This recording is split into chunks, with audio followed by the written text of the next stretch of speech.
श्री कृष्णा। आज मैं बात करने वाला हूँ प्लानिटरी अलाइनमेंट टेक्निक। इस टेक्निक में हम लोग प्लैनेट के हिसाब से अपने लाइफ को अलाइन करते हैं, उसके हिसाब से अपने लाइफ को मोड़ते हैं। ऐसा नहीं कि हमेशा हर बार हम लोग रेमेडी के और ही भागते रहते हैं। We focus on aligning our self with the planet. ये जो प्लानिटरी अलाइनमेंट टेक्निक है, ये एक सीरीज़ है जो मैं ला रहा हूँ आपके लिए, जो एक एक करके आते रहेंगे। तो आज बात करेंगे ऐसे एक सीरीज, एक टेक्निक के ऊपर जो आपके डेस्टिनी को बनाता है, आपके डेस्टिनी को बिगाड़ता है और आपके डेस्टिनी को मॉडिफाई करते हैं। जी हाँ, हमारे प्लैनेट्स के ग्रुप होते हैं। एक होते हैं डेस्टिनी मेकर्स जो डेस्टिनी को बनाते हैं। दूसरा ग्रुप होता है जो डेस्टिनी मॉडिफायर, जो डेस्टिनी को मॉडिफाई करते, चलते चलते चीज़ें एक दूसरे रास्ते में मोड़ जाते हैं। तीसरा होता है डेस्टिनी ब्रेकर्स, ठीक है, डेस्टिनी डिस्ट्रॉयर। तो जब भी आपके कुंडली में ये देखना है कि कब आप में ब्रेकर्स होगा, मतलब रुकावटें आएंगे, कब आपका मॉडिफाई होंगे लाइफ के पैटर्न में, कब आपके लाइफ में एक अच्छा ग्रोथ आएगा, डेस्टिनी मेकर्स प्लैनेट आपको आपके लाइफ को पुश करेगा आगे जाने के लिए, वो देखने के लिए तो मोस्ट इंपॉर्टेंट प्लैनेट को जो हम लोग फोकस करते हैं that is Jupiter. Because Jupiter is a जीव कारक। चाहे लड़का हो चाहे लड़की हो, दोनों के कुंडली में बृहस्पति का पोजीशन ही इंपॉर्टेंट रोल प्ले करेगा to see the life pattern of that particular person. तो जुपिटर आपके कुंडली में जिस भी राशि में बैठा होगा, उस राशि का भी जो गुणधर्म होगा वो बहुत ही एक्सटेंसिव रोल प्ले करेगा उस व्यक्ति के पर्सनैलिटी को सेफ देने में। ठीक है, अगर एग्जांपल लेते, जैसे यहाँ पे मैंने दिखाया कि बृहस्पति जो है चौथे राशि में बैठा हुआ है, कौन से घर में है कोई फर्क नहीं पड़ता है, हमें देखना है कि बृहस्पति कौन से राशि में है, क्योंकि बृहस्पति इज द जीव कारक, वो व्यक्ति खुद है, वो जीवात्मा है। ठीक है, तो उस व्यक्ति के लाइफ में क्या होगा। तो यहाँ पे जैसे कि बृहस्पति कर्क राशि में बैठा है, कर्क राशि जो है वो मन है, वो मदर है, वो इमोशन है। तो ये जो व्यक्ति है इमोशनल होगा। चंद्रमा जो मूवमेंट को दिखाता है, ट्रैवल को दिखाता है, इसके लाइफ मूवमेंट में रहेंगे, एक ट्रैवल मोड में रहेंगे, एक फ्लो में रहेंगे इनके लाइफ। ठीक है, जैसे कि चौथा राशि जो है वो मूवेबल राशि होते हैं। तो जब भी जीव कारक, हमें पता है कि हमारे जो जितने भी राशि है 1 2 3 4 5 6 7 8 9 10 11 12, तो ये जो 4 1 4 7 है ये मूवेबल है। 2 5 8 11 जो है ये फिक्स्ड है, और जो 3 6 9 12 है ये डुअल साइन है। तो जिस भी नेचर में जीव कारक बृहस्पति रहेगा, आप देखना उसके नेचर में वो रहेगा ही रहेगा। अगर किसी के मूवेबल साइन में बृहस्पति है तो उस व्यक्ति को जितना मूवमेंट में रहेंगे उतना उनके लिए अच्छा है। ठीक है, तो ये तो आपको समझ में आ गया कि आपको अपने पर्सनैलिटी को कैसे बना के रखना है। एक अगर फिक्स साइन में है तो अपने इमेज को एक फिक्स्ड पैटर्न में रखना होगा। अगर आप फिक्स पैटर्न में नहीं रखेंगे तो आपको वो इज्जत, वो सम्मान दूसरों से नहीं मिलेगा। तो अभी बात करते हैं इस सूत्र का जो पहला पार्ट आज मैं लाया है, यहाँ पे destiny makers, destiny breakers and destiny modifier. देखिए, हमारे कुंडली में 4 प्लैनेट्स होते हैं जो ब्रेकर्स के रूल, मतलब ब्रेकर्स प्लैनेट कहते हैं। वो आपके लाइफ में ब्रेकर का काम करता है। कौन सा मंगल, चंद्रमा, राहु एंड केतु, ये सारे ब्रेकर्स प्लैनेट है। बट इन ब्रेकर्स में से जो चंद्रमा और मंगल है ये मॉडिफायर है, ये मॉडिफाई कर देते हैं, आपके चलते हुए काम में कुछ ना मॉडिफिकेशन लेके आ जाएंगे। ठीक है, और राहु केतु जो है ये डिस्ट्रॉयर है, ये खत्म कर देंगे, किसी भी चीज को खत्म कर देंगे। ठीक है, और जो डेस्टिनी मेकर्स प्लैनेट है that is sun, Mercury and Venus. तो आप देखो आपके कुंडली में बृहस्पति कहाँ पे बैठा हुआ है, कौन से राशि में बैठा हुआ है। ये जब भी अपने ट्रांजिट में, जैसे कि अभी मई 14 को ये बृहस्पति जो है ये मिथुन राशि में गोचर करने वाला है। तो आप देखो अभी इस टाइम जिसके भी कुंडली में मिथुन राशि के ट्राइन में, ठीक है, मिथुन राशि के ट्राइन में जो भी प्लेनेट होगा या मिथुन राशि में जो भी प्लेनेट बैठा होगा, तो जुपिटर से जो प्लेनेट कॉन्जंक्ट करेगा, जुपिटर मिथुन राशि में गोचर करेगा और उसमें आपको देखना है कि पीछे कौन सा प्लेनेट है, आगे कौन सा प्लेनेट है, उसके ट्राइन में कौन सा है और उसके 7वें दृष्टि में कौन सा प्लेनेट है। तो जब ये जुपिटर आपके ट्रांजिट में, जब भी ये आपके डेस्टिनी मेकर्स प्लैनेट के साथ युति बनाएगा, जैसे कि सन, तो आपको नेम एंड फेम, कुछ औहदे में प्रमोशन, फैमिली में ग्रोथ दिखाई देगा। वीनस के साथ होगा, कंजंक्ट होगा या वीनस के साथ रिलेशन बनाएगा अपने ट्रांजिट में, तो ये आपको एक एक्सपेंसिव गिफ्ट देगा, ये आपको एक पैसा, फाइनेंशियल गेन, शादी में कुछ अच्छे ग्रोथ, ऐसा कुछ ना कुछ देके जाएगा। मर्क्यूरी जो बुद्धि का कारक है, कैलकुलेटिव है, कैलकुलेशन है, तो ये आपके लाइफ में एक ठहराव ला के देगा, मतलब मुझे अब करना क्या है, सोच को अपग्रेड करेगा, तो ये आपके लिए अच्छा होता है। लेकिन जब भी बृहस्पति अब जो आपके हर साल जो ट्रांजिट करते हैं, अगर ये डेस्टिनी मॉडिफायर के साथ लिंकेज बनाए, जैसे कि मंगल और चंद्रमा के साथ, तो ये आपके लाइफ में चलते हुए लाइफ में कुछ ना कुछ मॉडिफिकेशन लेके आ जाएगा, कुछ ना कुछ एक अलग सा पैटर्न लेके आ जाएगा।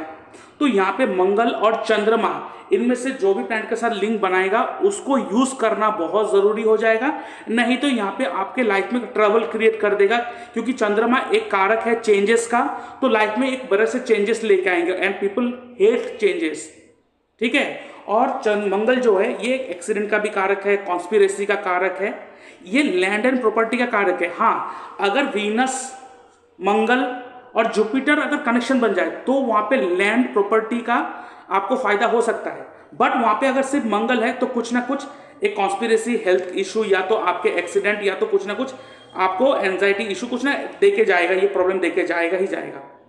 उस समय आपको मंगल, जैसे कि एक्सरसाइज करना, कुछ ना कुछ ऐसे करना आपको जरूरी पड़ जाएगा, क्योंकि हम लोग यहाँ पे अलाइनमेंट की बात करते हैं, रेमेडी की बात नहीं करेंगे, क्योंकि अलाइनमेंट, क्योंकि कुंडली जो है वो बताते हैं how to live our life. Because मेरा एक कोट है जो मैं हर बार कहता हूं, ठीक है, astrology is the way of living life, ठीक है।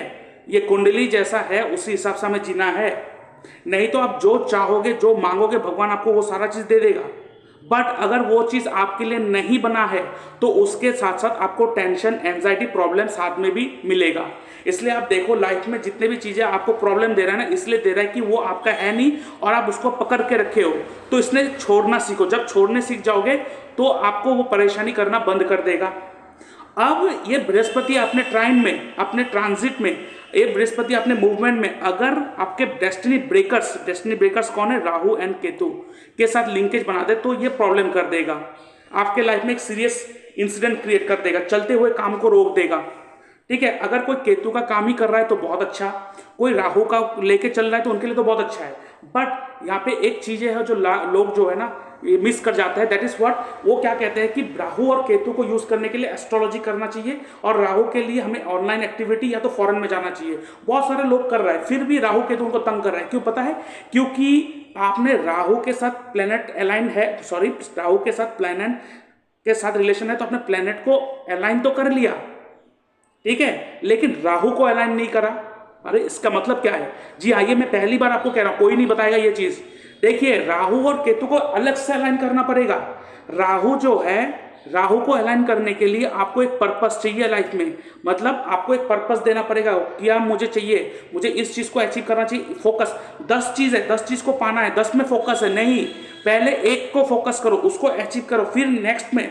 तो जब तक आप राहु को पर्पस नहीं दोगे, ये राहु आपको तंग करते रहेगा।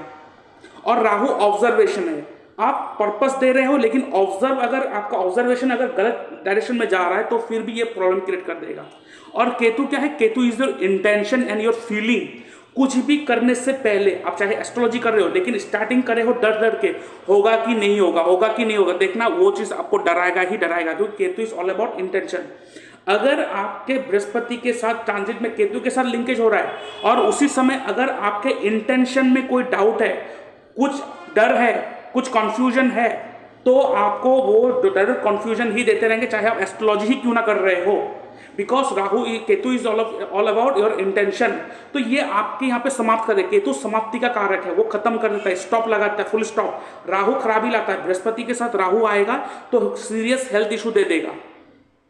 अगर आप राहु को यूज नहीं कर रहे हो, राहु को पर्पस नहीं दे रहे हो, तो वो जो आपका पर्पस है वो किसी गलत डायरेक्शन में लेके जाएगा और उस गलत डायरेक्शन में जाने के कारण आपके हेल्थ इशू आ जाएगा। केतु के साथ लिंकेज होगा तो चलते चलते काम को रुका देगा, स्टॉप। आप अचानक शॉक हो जाए, क्यों, चलते हुए काम को रुक गए, क्योंकि केतु इज इंटेंशन। तो आप कोई भी काम स्टार्ट कर रहे हो, जब भी बृहस्पति केतु के साथ ट्रांजिट में है और उसी समय आपका करने से पहले जो आपका इंटेंशन होगा ना, तो उस काम से जो रिजल्ट आएगा ना उसी तरह ही आएगा। तो आप पहले ही डिसाइड कर ले सकते हो कि मैं जो काम करने जा रहा हूं, अगर इसमें कोई डर है तो 100% देखिए इससे कोई अच्छा रिजल्ट नहीं मिलेगा, आपको डर ही मिलेगा। तो अगर कोई काम करने जा रहे हो और आपके साथ केतु का लिंकेज है बृहस्पति के साथ, तो अगर आपके अंदर डाउट्स है तो आपका लाइफ फुल लाइफ, चाहे आपको करोड़ों रुपए बैंक बैलेंस क्यों ना हो, लाइफ डाउट में ही गुजरेगा। तो किसी भी काम करने से पहले अगर आपके अंदर में डाउट है तो रुक जाओ, काम मत करो। जिस दिन आपका इंटेंशन सही हो जाए, बृहस्पति के साथ केतु है, तब आप काम करो, एक अच्छे इंटेंशन को लेके काम करो, वो काम सफलता में लेके जाएंगे। तब आप केतु को भी अगर यूज कर रहे हो ना, तब जाके फलित होगा, नहीं तो नहीं होगा। अब राहु को पर्पस चाहिए, अगर आप पर्पस दे रहे हो ना, अगर बृहस्पति के साथ राहु का लिंकेज हो रहा है, तो अगर आप पर्पस दे रहे हो कि हाँ मुझे ये चीज अभी ये चीज अचीव करना है, राहु को बोल दे कि मुझे ये चाहिए, और 100% फोकस उधर ही है, इधर उधर नहीं, क्योंकि Rahu is all about observation, तो वो चीज आपको लाके दे देगा। तो जब भी आपके कुंडली में ट्रांजिट के टाइम बृहस्पति डेस्टिनी मेकर्स के साथ सूर्य, मर्क्यूरी, वीनस के साथ लिंकेज बनाएगा अपने ट्रांजिट में, तो ये आपको अच्छा फल दे देगा।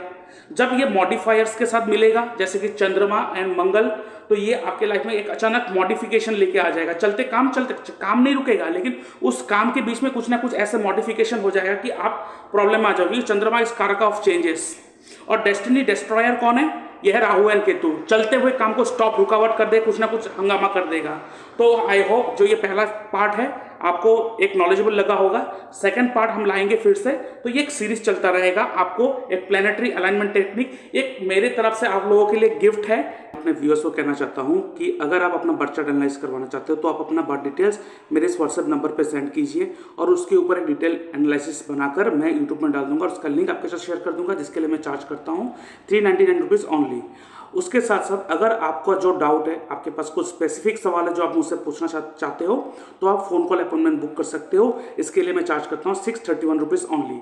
और उसके साथ साथ अगर आप चाहते हो कि जो भी डिस्कशन हो उसका पूरा का पूरा रिकॉर्डिंग आपको दिया जाए, और यहाँ पे जितने भी रेमेडीज, डिस्कशन, चार्ट एनालिसिस जो भी हो वो लाइव हो, तो आप जूम लाइव कंसल्टेंसी बुक कर सकते हो, जहाँ पे आपको वो रिकॉर्डिंग भी पूरा प्रोवाइड करा जाएगा, जहाँ पे सारा का सारा डिटेल रिकॉर्डिंग रहेगा। तो आप उसे देखकर अपना रेमेडी उस हिसाब से कर सकते हो। तो उसके लिए भी आप जूम लाइव कंसल्टेंसी भी बुक कर सकते हो, जिसके लिए मैं चार्ज करता हूँ 1200 रुपये ओनली।